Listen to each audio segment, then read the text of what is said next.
to help speed things up. Techniques including mixing. Normally when we mix, we use a stir rod, but if you can mix it without using a stir rod, then that saves you a washing and cleaning step. So for example, if I place a stir rod in solution, when I lift the stir rod out, it's going to be coated with that solution. Sometimes we don't want to lose any solution, so what we do is we get a spray bottle and rinse the solution back in so we don't lose any. Two, we have to wash it. Next time we use this, we have to wash it. So the fewer times we have to wash this and rinse this, the better. And so if you could stir it like this, normally this is called tickling. You can tickle it or you can flick it. I usually just flick it on the bottom and then try to mix it throughout. Another thing that we do to save time is not filtering. Filtering just takes a lot of time and you need a lot of material. So rather than filtering, what we're going to do is if we generate a precipitate, we're going to centrifuge it. The centrifuges are located in the hoods. And so what I do is if you get a precipitate in the test tube, rather than filtering it out, we're going to compact it to the bottom of the test tube and then pour off the solution. And so the centrifuges, they have a little timer knob. What we'll do is we'll put the test tube in here and then counterbalance it. So whatever or however much solution you have in your test tube, you want to get an empty test tube and fill it up with water, the same height. And then just turn it on.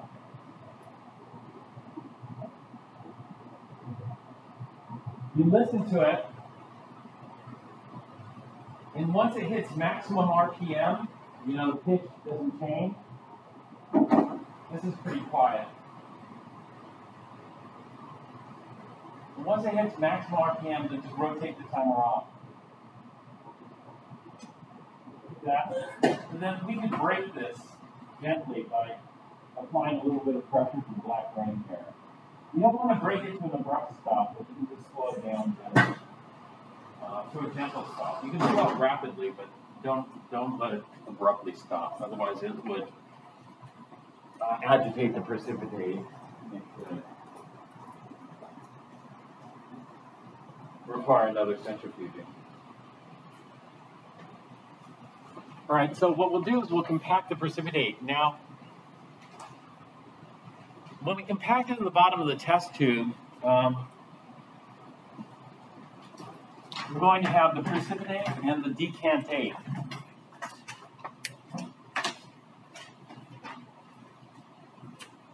So what's going to happen is you're going to get a cloudy precipitate usually, and we want to compact the precipitate to the bottom of the test tube. So hopefully it gets compacted there. And then we have the solution up here. The solution is called decantate.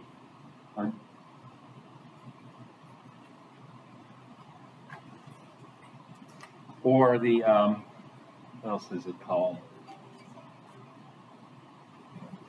Well, just the decantate.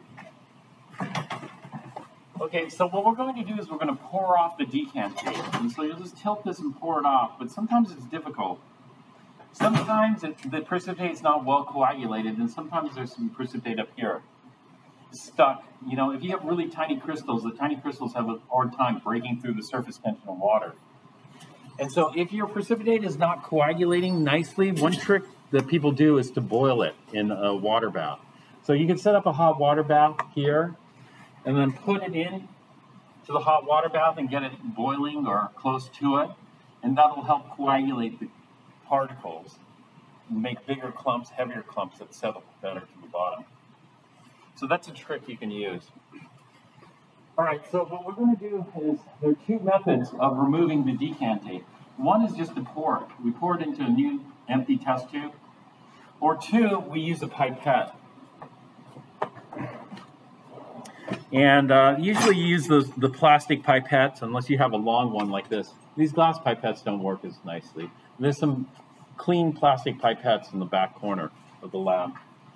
But one thing you could try to do is if you have some precipitate up here, you can try to put the pipette tip between there and just suck the liquid out. Then we're going to transfer the liquid into a new test tube. That's typically what we do. We usually save both the precipitate and the decantate. Okay. Once we do that, then we wash the precipitate. And I'll talk about this in a minute here. It says washing is usually accomplished by adding 10 drops of distilled water. Sometimes we don't want to add that much water to wash. And so once we get the precipitate, most of the decantate off, some of the decantate's going to remain. It's really hard to get all of it off. And so the precipitate's going to be coated with decantate. And so we're going to wash the decantate off. Now, the first wash we save. So let's say we wash this with 5 to 10 drops, depending on how much precipitate. If you don't have much precipitate, then use less water. If you have a lot of precipitate, then use more water. And so just try to get a gauge of how much water to rinse this with. And then we're going to centrifuge it and then pour off the decantate. But the first washing we save, because the decantate contains other species that we might be analyzing for. So typically the first wash we'll save, so pour in about 5 to 10 drops, mix it. Here you might use a stir rod to mix it, and then centrifuge, and then decant again. We're going to wash it more than once. And so the first wash we save, the second and third wash we discard. So second and third wash we could use more water for that.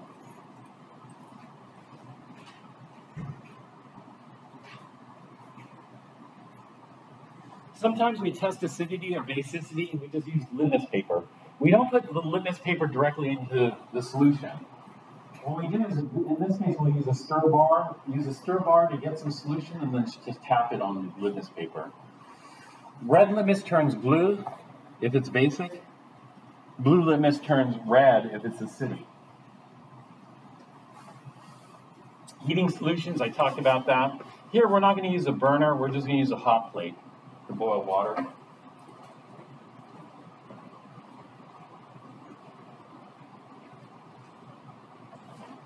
Here, rather than pouring it, they're using a capillary pipette to pull the water off, the decantate off.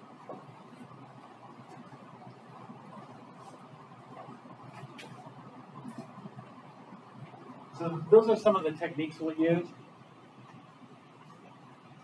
In this lab is qualitative analysis, and what we're trying to do in qualitative analysis is we're trying to detect the presence of certain species, in this case all ions, sodium ion, ammonium, silver, iron 3, aluminum, chromium 3, calcium, magnesium, nickel, and zinc ions, as well as these anions, sulfate, nitrate, carbonate, chloride, bromide, and iodide. So we have some simple chemical tests to determine if those ions are present or not.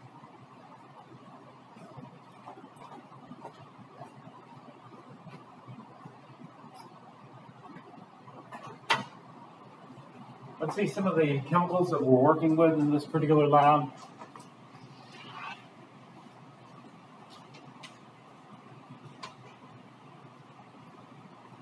We're working with 6 molar H2SO4 and 18 molar H2SO4. 6 molar is called dilute, although it can cause burns. 6 molar is enough to cause some like first degree, potentially second degree burns. 18 molar is the most concentrated you can buy. 18 molar is called concentrated H2SO4, and this can cause third degree burns. And so be careful, don't spill any sulfuric acid on you, you'll get burns. Severe burns with the 18 molar, less severe with the 6 molar, the dilute. 3 molar sodium hydroxide is drain cleaner. Drain cleaner is bad for your eyes. Then we have concentrated and dilute HCl. Concentrated HCl, the 12 molar stuff, you got to watch out, because if you're at the bottle of 12 molar and you inhale some of the vapor, you're going to inhale a lot of hydrogen chloride gas, and that's going to cause a lot of burning and irritation. And so the 12 molar is especially volatile here. It fumes off the surface, and it's corrosive. We're working with dilute and concentrated ammonia. And so ammonia has a very strong odor to it as well. And so watch out. people can get overwhelmed with ammonia. Then we have dilute and concentrated nitric acid. Now, nitric acid is a strong acid like HCl, but nitric acid is also what? In addition to being a strong acid, it's a strong what?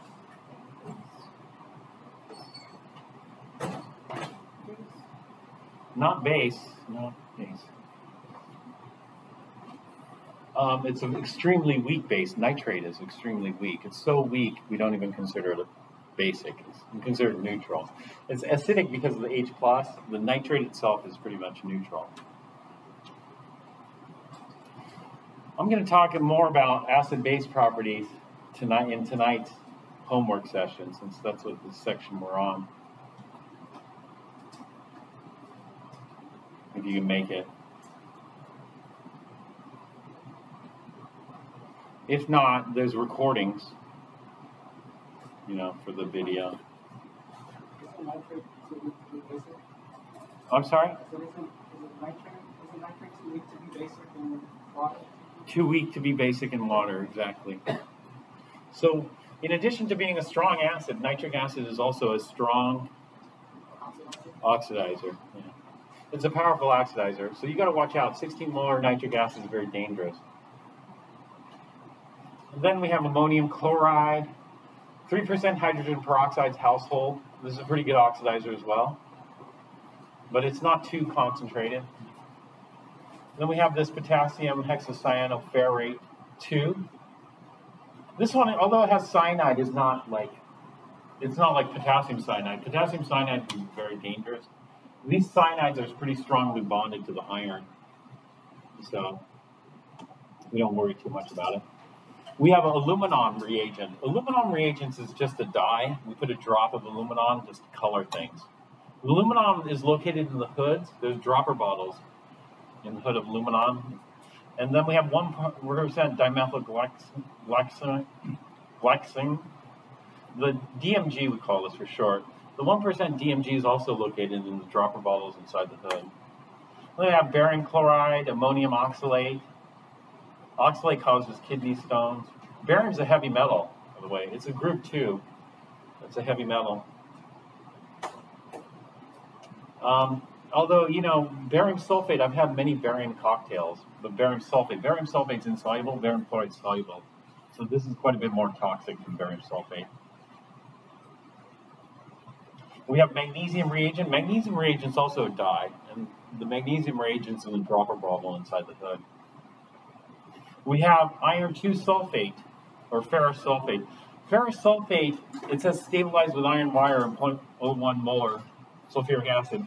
Why does it have to be stabilized? It has to be stabilized because iron 2 is so easily oxidized to iron 3 by air. And so if we have iron 2 sulfate, it looks green. But eventually it turns yellow. It turns yellow because it's getting oxidized. And if it goes yellow, then it's no longer any good. And so what you need to see is you need to see green. If people leave the cap off this, then it turns yellow pretty fast. Within a day or two, it's bad. So they can stabilize it with iron. Iron's a better reducing agent than iron 2. You know, this is oxidized by air, oxygen. And so if iron wire is present, then the iron will be oxidized before the iron 2. And so this is what we call sacrificial reducing agent, or sacrificial in electrochemistry, a sacrificial anode. Anodes are reducing agents. Then we have 0.2 molar sodium chloride, chlorine water. Chlorine's a strong oxidizer. So this is yellow-green water. Mineral oil. Mineral oil is used to dissolve nonpolar things like iodine, bromine. So, barium hydroxide. This is soluble hydroxide. Then we have solid sodium sulfate, sodium nitrate, sodium carbonate, chloride, bromide, and iodide. Solids we use for different things. Ammonium nitrate, silver nitrate, iron, chromium 3, aluminum, calcium, sodium, zinc, nickel 2, magnesium nitrate. These are the cations for the mixture that we have up there. We'll need the unknown cation solution and the unknown anion solution, but we're also going to have the known solutions. The known solutions and the unknown solution that you're going to get today. You're going to go to the stockroom. She's going to give you 2 test tubes. One test tube is marked with a C. C stands for cation mixture. The other test tube has an unknown number marked on it. Everybody has a different unknown number. So everybody's going to get their own unknown and cation mixture. For this lab, we're going to break it up into 2 parts. Part 1 of this lab, we're going to analyze a solution that contains all the cations. And another solution, a second solution that contains all the anions.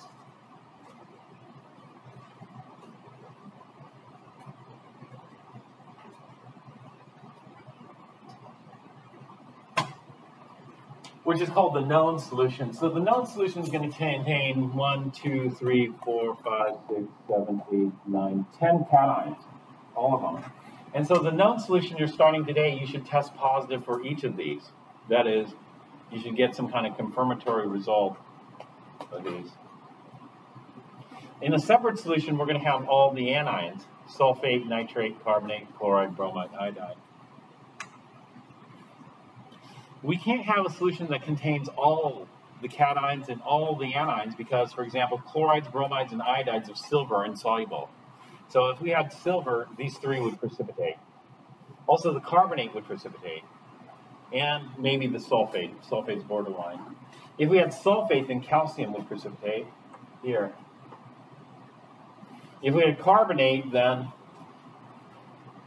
silver, iron, aluminum, chromium, calcium, magnesium, nickel, and zinc would precipitate. And so these, we can't have all, and so there's certain combinations that are not possible. And therefore, we're going to have a separate solution that contains all the anions, and they will contain the sodium salts of all these anions: sodium sulfate, sodium nitrate, sodium carbonate, sodium chloride, sodium bromide, and sodium iodide. And so since there's only one cation, it's not very interesting to analyze here for cations.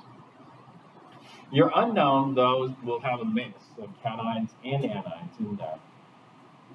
And your unknown, you'll have to figure out what those cations and what the anions are. It's only going to be one solution containing both. Now, you get some clues, like color. Sodium's colorless, ammonium colorless, silver colorless. Iron 3 is yellow. That, that's the reason why if you see your iron 2 sulfate solution turn yellow, it's gone to iron 3. It's no good anymore. Aluminum is colorless. Chromium 3 is colored. Calcium is colorless. Magnesium is colorless. Nickel is colored. Zinc is colorless. And all the anions are colorless. And so some of these have color: the iron, the chromium, and the nickel. And so that can give you some clues as to what it's in there. But sometimes the colors are mixed, and so it's hard to tell exactly what's in there. So you're going to get a known. The known you can work individually or you can work with a partner. It's up to you. The unknown, though, you have to work individually. The known, you can use any resources. For example, the procedure,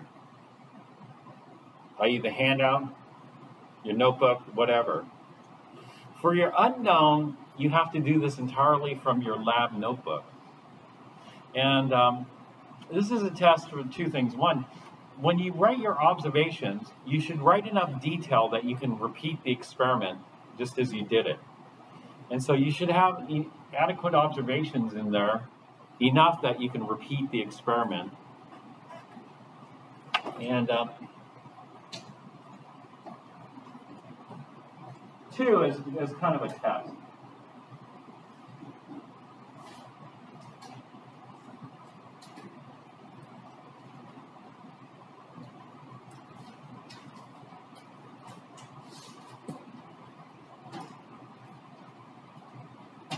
So what I do for the procedure part of this in my notebook is I just draw the flow chart and parts of the flow chart. So let's take a look at the first part of the flow chart.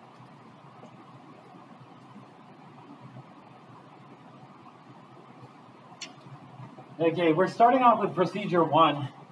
Procedure 1 is a preliminary test for ammonium and sodium ion. we're going to skip this for right now. We'll come back to it. The reason is because for the sodium test, we need to do a flame test. And the problem is cleaning the platinum wire.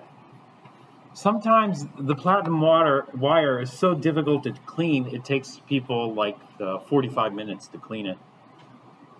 So we only want to have to clean it once. And so we're not going to do the flame test today. The flame test for sodium. We're going to wait until later to do the flame test.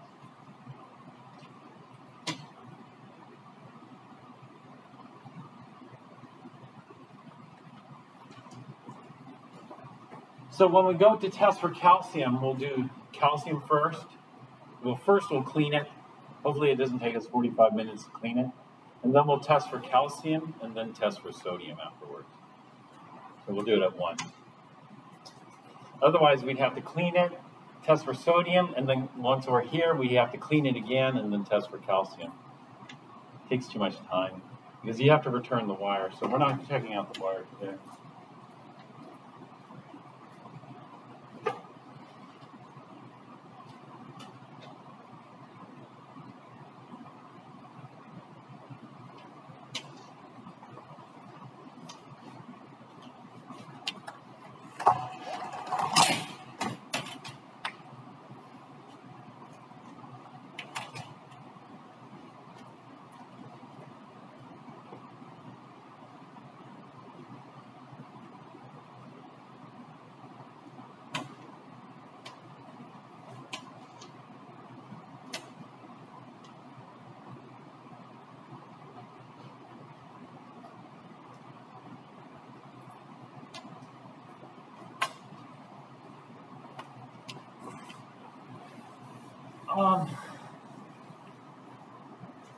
So we're going to start with procedure 2, not 1. And so let's go to procedure 2 and take a look.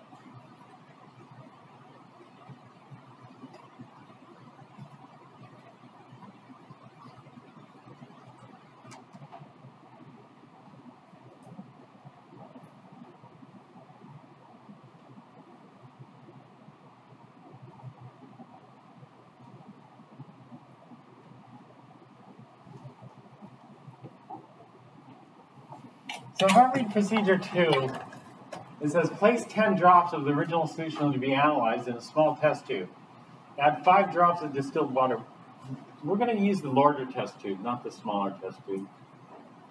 Place 5 drops of distilled, don't place 5 drops of distilled water, and 2 drops of 6 molar HCl. Stir well, centrifuge, and reserve the decantate for procedure 3. Wash the precipitate with 10 drops of distilled water, centrifuge, and add washings to the decantate. Dissolve the precipitate in 4 drops of 6 molar ammonia, then add 6 molar HNO3 to the ammoniacal solution until it is acidic to litmus. Caution, nitric acid can cause severe burns. Avoid contact with it.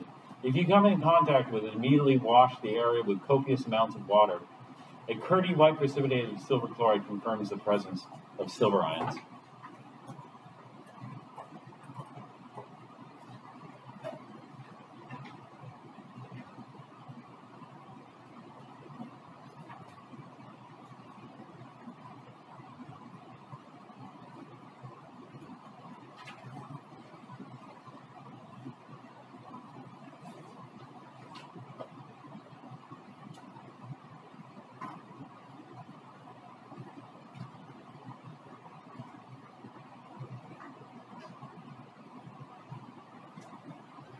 All right. So what we need from the procedure is this. If I have a flow chart like this, and I write out the procedure in my notebook, I would say something like 10 drops of the original solution is necessary. And then I'd look, what was the molarity of the HCl? The molarity of the HCl, was it the dilute HCl or the concentrated HCl? It was the dilute HCl, 6 molar. What was the concentration of the ammonia? The concentration of ammonia was the 6 molar or the 16 molar? It was the 6. And the nitric acid? 6 molar here. So I need to know the concentrations. But the amounts, I completely ignore the amounts in the book. I completely ignore the amounts in the book because the book is like one size fits all, you know? One size fits all. Let's say if you're looking at a one size fits all pair of shoes. Is there such a thing as a one size fits all pair of shoes? There is. Maybe if you got like size 20 or something, then that should fit everybody on the planet, right? Or probably. Well, this is like the procedure. This is a one-size-fits-all procedure. That means it might not be the best fit for your particular unknown or your known solution. It might not work very well. Just like a pair of size 20 shoes aren't going to work very well for most people. And so what we need to do is we need to custom fit. You know, what a custom fit pair of shoes would be much better, wouldn't it? Especially if your feet, you know, how wide your feet are or whatever, the different sizes, etc. So if we have a custom fit, well, that's what we're going to do. We're going to do a custom fit procedure here. And it's not hard to do, custom fit procedure. A custom fit procedure is pretty easy to do. And so that's why I'm going to completely ignore the volumes that they say. So they say they add 10 drops, but the thing is, 10 drops is about how many milliliters? It's about 20 drops in a milliliter, so 10 drops is about half a milliliter, and that's not that much. That's not that much. Because if you think about it,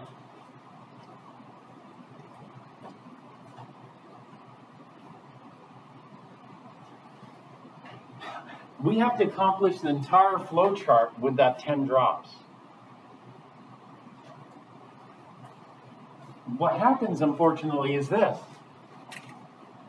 This actually happened today. What happens is by the time people get over here, they have no more left.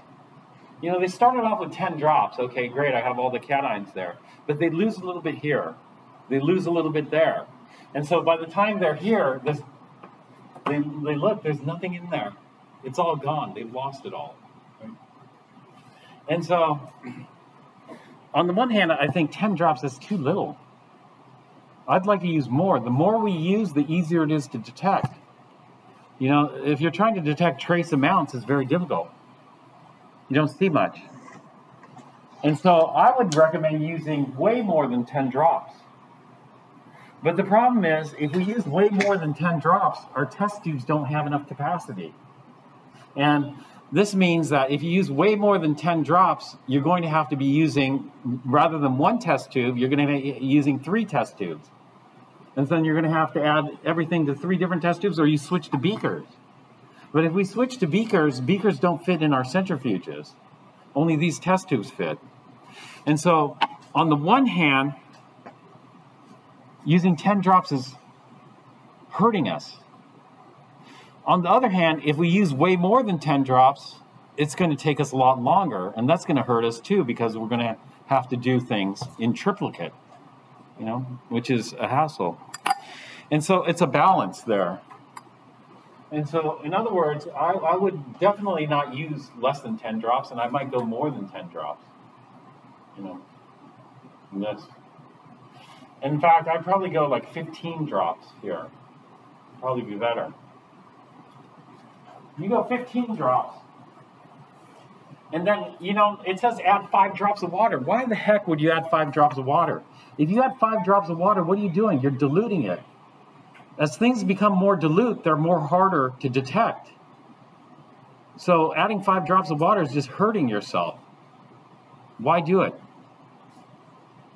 And so we adjust the procedure to maximize or fit it better to us. So rather than adding 10 drops of cation solution and 5 drops of water, just use 15 drops. But the problem with using 15 drops is we have to use more of everything else. And so rather than, you know, whatever many drops of this, we have to add a little bit more. But, you know, and so you gotta play the line. You know, you don't want to go too much. But maybe about 15 drops is okay, because some people got to here and they couldn't get anything. There's nothing left. I don't know where they lost it, but they lost everything. So we're going to try to prevent losing anything, which is pretty much impossible to do. So we're just going to try to minimize losses and maximize.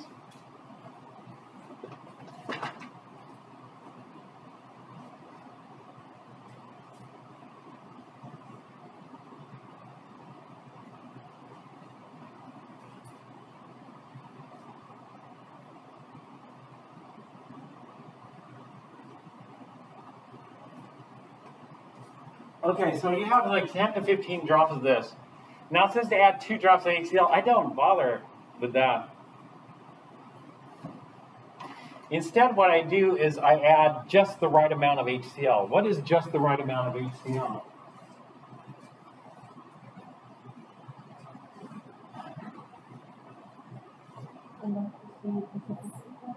Yeah, enough to see, but not only just to see it, but enough to precipitate all of it. What we want to do is we want to precipitate out all the silver out of here. And so we're precipitating the silver chloride over here.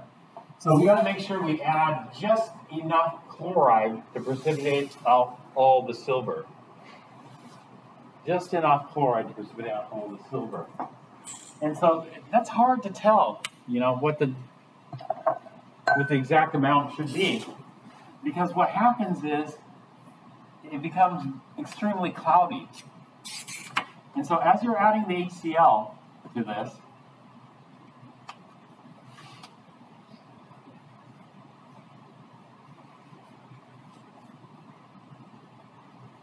what we want to do is we want to add a drop, turns cloudy, add another drop, turns cloudy. And what we want to do is we want to maximize the amount of precipitate there. But it becomes so cloudy we can't see anything. We can't tell if there's more precipitate forming or not. And so what we do is once we can't tell we're forming additional cloud or cloudy precipitate, we'll take this to the centrifuge and centrifuge it. When we centrifuge it, it's going to compact the precipitate to the bottom of the test tube. Here.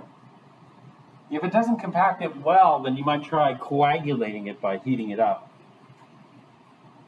Okay, then once we compact the precipitate here, we have a clear solution, clear colorless solution above it. And then we'll just add 1 drop. If we add 1 drop and additional cloud formation occurs, then we haven't precipitated all of it. And so just keep adding more until you stop seeing it form clouds, or you can't tell. And then centrifuge and repeat. We want to centrifuge and repeat until 1 drop does nothing to this. So we add a drop, nothing happens. And then we know we've precipitated all of it. And stop there. Don't add any more. Because if you add too much, you're going to get in trouble for subsequent steps.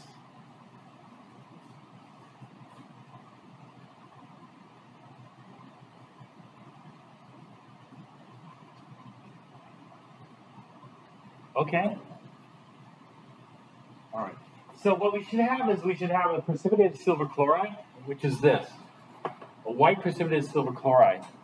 Everything else remains in solution. So all the other cations are in the decantate. And so this is just HgCl solid. And then we have the decantate.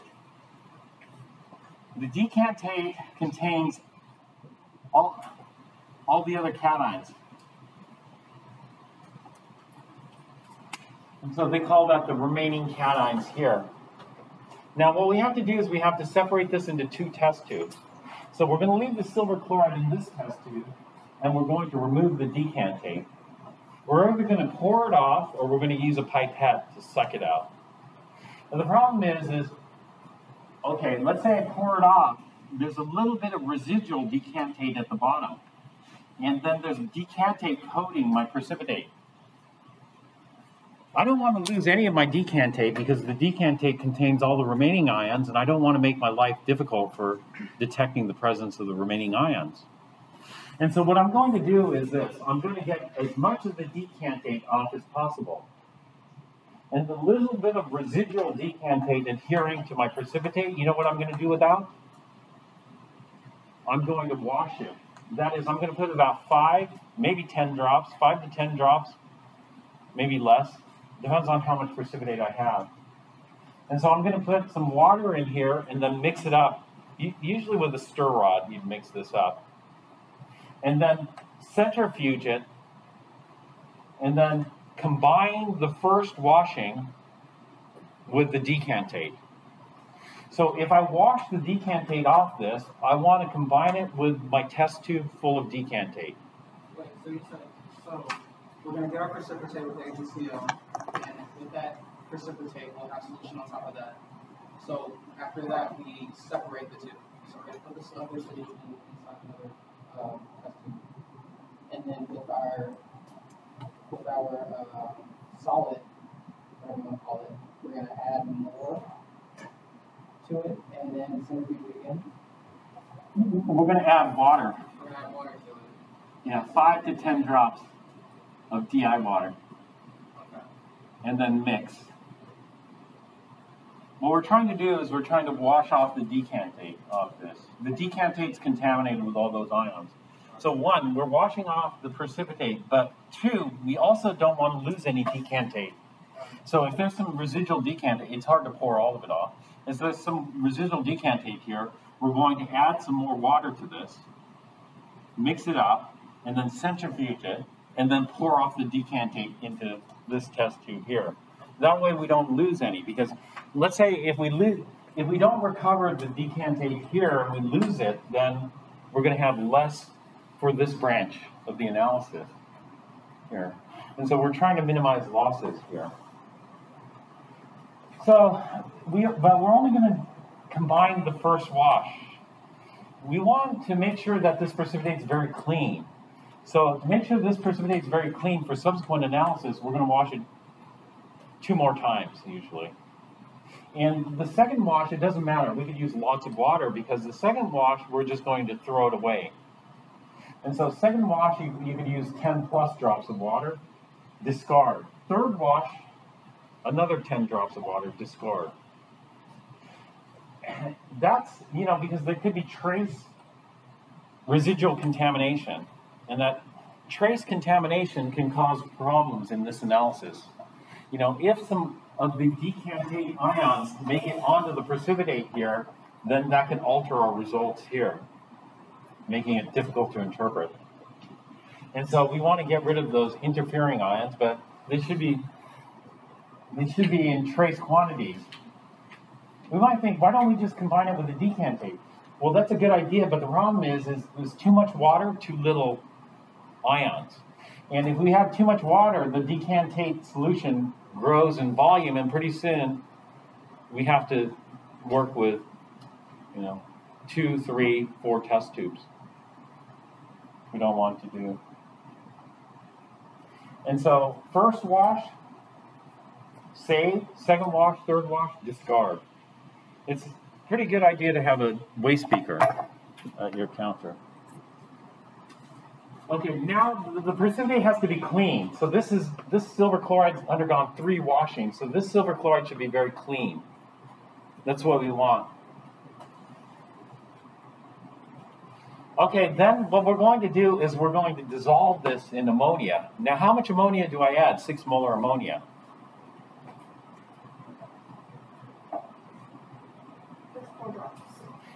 Okay, ignore that. What you want to do is you're going to put a stir rod in there, and you're going to try to crush it up, and then you'll try to dissolve it in 1 drop. If it doesn't dissolve in 1 drop, you'll add 2 drops. If it still doesn't dissolve, add 3 drops. What we want to do is we want to make sure we use a minimum. It depends on how much precipitate you generate. Some people's will dissolve in 1 drop. Other people's will take 10 drops, if you have a lot of precipitate.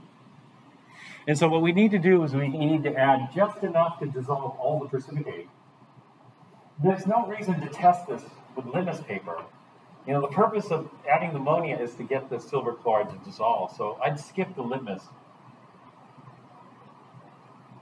Once I dissolve all of that precipitate, then I form the diamine silver 1 ion, aqueous.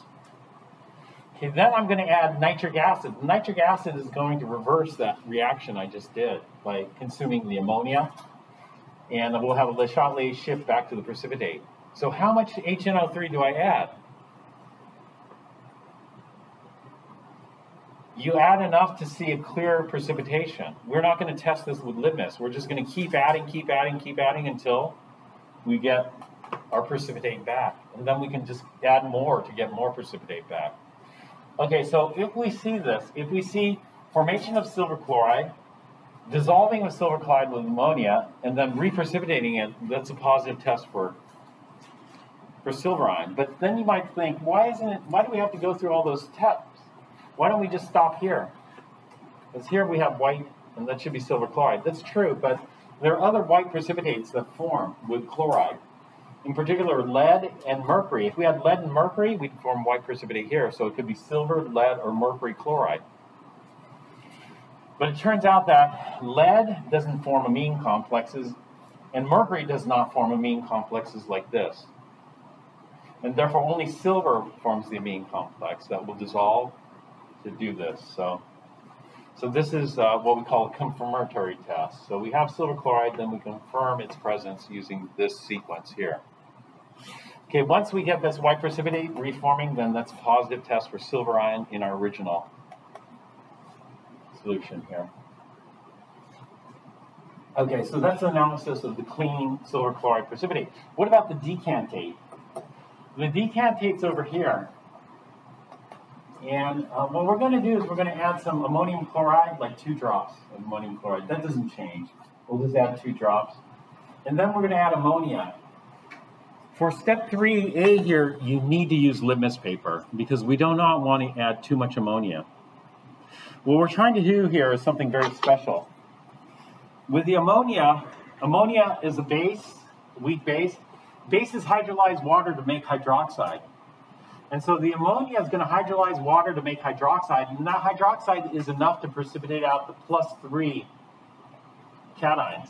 In fact, the ammonia is enough to precipitate out the +2 cations too, if we use too much. So what we're trying to do is we're trying to use just the right amount to precipitate +3 cations, but leave the +2 cations, calcium, magnesium, nickel, in solution. And so here, what we're going to have to do is we're going to have to use the pH paper to get the right amount. And so we add a couple of drops of ammonium chloride, then we add the 6 molar ammonia until the litmus paper, red litmus, turns blue. Once the red litmus turns blue, then we should have this. Okay, once the red litmus turns blue, we can add just a little bit more ammonia to try to maximize the precipitate. But not too much ammonia, because if you start adding too much ammonia, then you're going to start seeing some other precipitates forming.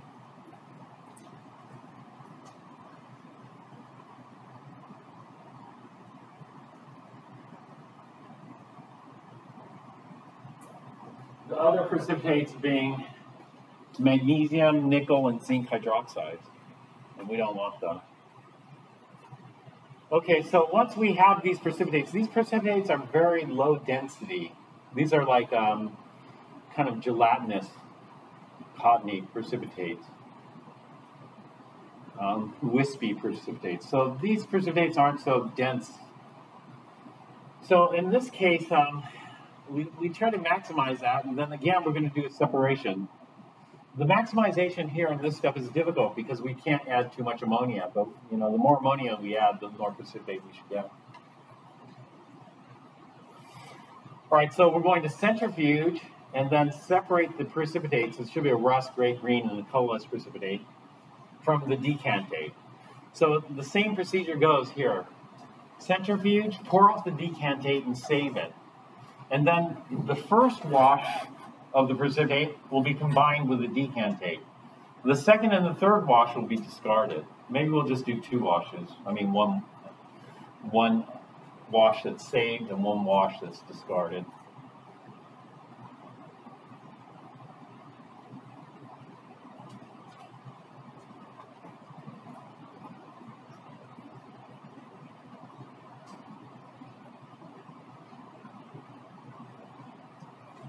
Okay. Then after the, let's say the second wash or the third wash, then we have clean precipitate here. To this clean precipitate, I'm going to add excess sodium hydroxide. Now the sodium hydroxide's purpose is to dissolve the aluminum. So this colorless precipitate should dissolve to form the tetrahydroxyl aluminate ion. However, we don't form a hydroxyl complex with chromium or iron, so those stay. Then after we get that, then we'll add some hydrogen peroxide. The hydrogen peroxide is an oxidizer that's going to convert chromium 3 to chromium 6. So we're going to go from chromium 3 to chromate ion in there. And so we're going to dissolve the colorless precipitate, and we're going to dissolve the gray-green precipitate. However, we will not dissolve the rust-colored precipitate. That's going to stay. And so we add, the excess sodium hydroxide will just increase the amount of iron 3 hydroxide present here. Okay, so we'll just get that precipitate over on this branch. We'll wash that precipitate, combine the first washing with the decantate. The second and the third washing of iron 3 hydroxide we discard. Okay, then with the rust-colored iron 3 hydroxide precipitate, we'll dissolve it in hydrochloric acid, form iron 3. And then we're going to precipitate it with this, the hexacyanoferrate 2 ion. When we precipitate it with hexacyanoferrate 2 ion, and potassium hexacyanoferrate, we form this. This precipitate is Prussian blue. So if we get this blue precipitate here, then it's positive. Yes. So we should have a brown precipitate. The brown precipitate dissolves. How much HCl do we add to dissolve the brown precipitate? Whenever we dissolve any precipitate, we should add the minimum, right? Whatever that minimum is. Ignore what it says in the book, in the procedure. You add the minimum. If you follow the steps exactly as written, then you're doing the one size fits all, and maybe the results will be okay if your shoe size happens to be that. All right, now to the decantate here. Decantate, chromate's yellow. Tetrahydroxyaluminate is colorless. And so we're going to heat it to remove any excess hydrogen peroxide. When we remove the hydrogen, we need to remove the hydrogen peroxide because we're adding ammonia. Ammonia and hydrogen peroxide don't mix. Well, they like each other. Ammonia is a good reducer, hydrogen peroxide is a good oxidizer, but you're going to form oxides of nitrogen, or NOx, which are poisonous gases. And so we need to make sure there's no more hydrogen peroxide left before we add the ammonia. Otherwise, you need to do it in the hood if you're going to generate toxic fumes. And so we're going to just heat it to remove the hydrogen peroxide. It's just going to boil off, basically, or degas out. Okay, once we do that, we're going to add HCl. The HCl is going to destroy the tetrahydroxyaluminate and just form aluminum 3. And then it's going to convert the chromate into dichromate. Chromate and dichromate are interesting because they're both chromium 6. One is stable in acid, the other is stable in base. So dichromate is the acid form, chromate is the base form. And so if the solution's basic, we have chromate, which is yellow. If we make the solution acidic, then we have dichromate, which is orange. And so we'll convert this from yellow to orange solution. And then we're going to precipitate it with ammonia.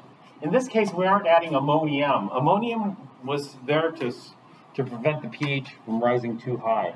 If the pH rises too high, then we end up forming the +2 hydroxides. In this case, we don't care because all we should have is aluminum 3+ and dichromate. The dichromate is an oxidizer too, so we got to watch out here, but other than that, we'll have the aluminum hydroxide precipitate, and aluminum hydroxide forms a very low density gelatinous precipitate. Sometimes it's hard to see, sometimes it's just floating in the liquid phase. And so what we'll do is we'll centrifuge,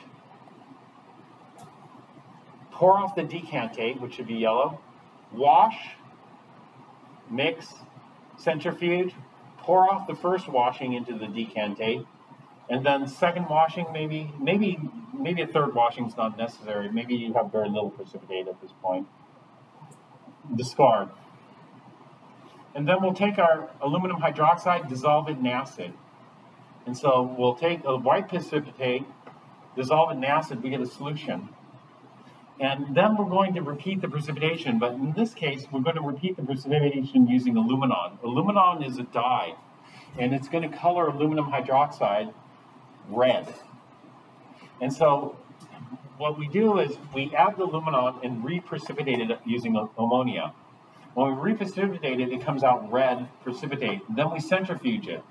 And it's a very lightweight gelatinous precipitate. What happens is it forms a layer at the bottom. And the layer at the bottom almost looks like a liquid, but it's not. It's like a red jello or gelatin.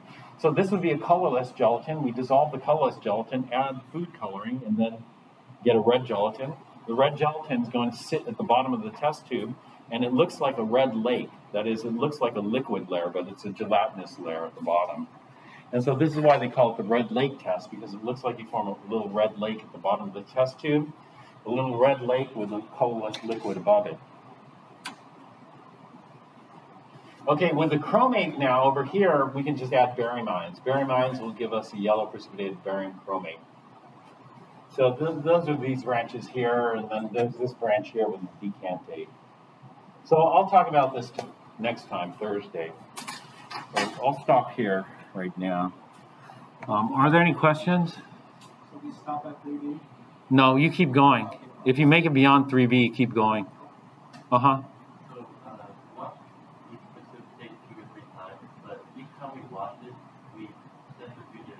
Yeah. Yeah. Each time you wash it, you centrifuge it. And the reason you centrifuge it is you need to pour off the rinsings. That's why we centrifuge it. We could filter it, but filtering just is too many filtrations and too much time. Okay. Any other questions? No. All right. Go ahead and get started. Let me tell you, the known, you can work with a partner. You can consult the procedure or whatever, but the unknown, you have to do it individually, and you have to use your own notebook, your own lab notebook to conduct the procedure. And the known is tricky because let's say your known contained no silver ion.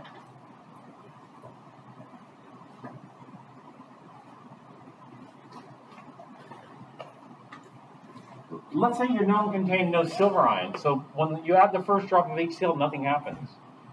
Well, nothing happened. You add another drop, still nothing happens. Then you want to be careful. You don't want to keep adding too much HCl because if nothing's happening, nothing's happening. And adding more HCl is just going to make your life more difficult later on. And so if you aren't seeing any precipitate forming within 1 or 2 drops, then stop. We have nothing on this branch. We've got to go this way. And so we start with the next step over here. And so this is why we can't cookbook this, because if you were to follow the procedure and you had no silver ion, then the next step would be to dissolve the precipitate or wash the precipitate. Next step would be wash the precipitate. And so during the unknown, people come up to me and say, you know, I'm supposed to wash the precipitate at this step, but I have no precipitate. What should I do? But I'm not going to tell them because it's the unknown, you know. They have to figure it out themselves. Okay. And so just keep that in mind that we're adjusting the procedure as we go along, depending on what observations come up. Okay. For the known, you can ask me whatever. It's fine.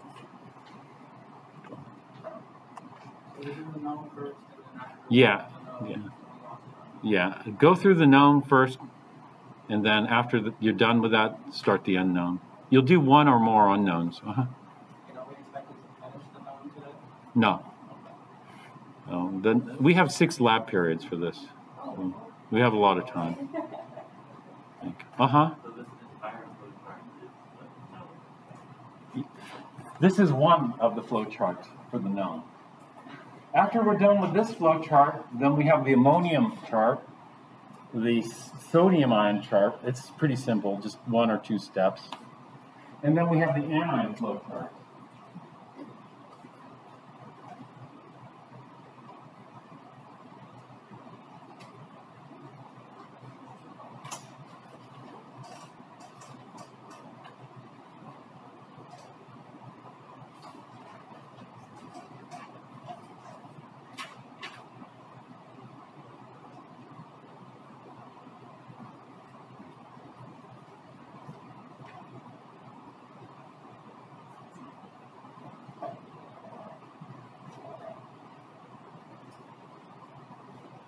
Well, the procedure for the sodium and ammonium are pretty short, so they don't give us a flow chart. And the anions procedures are pretty short. They're all 1 step or 2 steps as well, so they don't give us a flow chart for those. But they're additional. After we finish this is the biggest, most time consuming. So we want to do this one first, make sure we finish this before doing the little ones. The little ones we can do at any time, like during dead time. This one. Okay, any other questions? All right, that's it for the discussion. So just go to the stock room. He's going to give you 2 test tubes. Now, what I do is this. The test tubes have cork. And the cork, the cork is dirty. And there are, pores and whatever else that can trap contamination in there. And so what I do is I remove the cork. I always cover corks with parafilm. There's parafilm in the back, and stir rods and pipettes. So I would take the corks off, cover it with parafilm, and then seal it. That way, if any solution splashes on it, it hits the parafilm rather than the cork.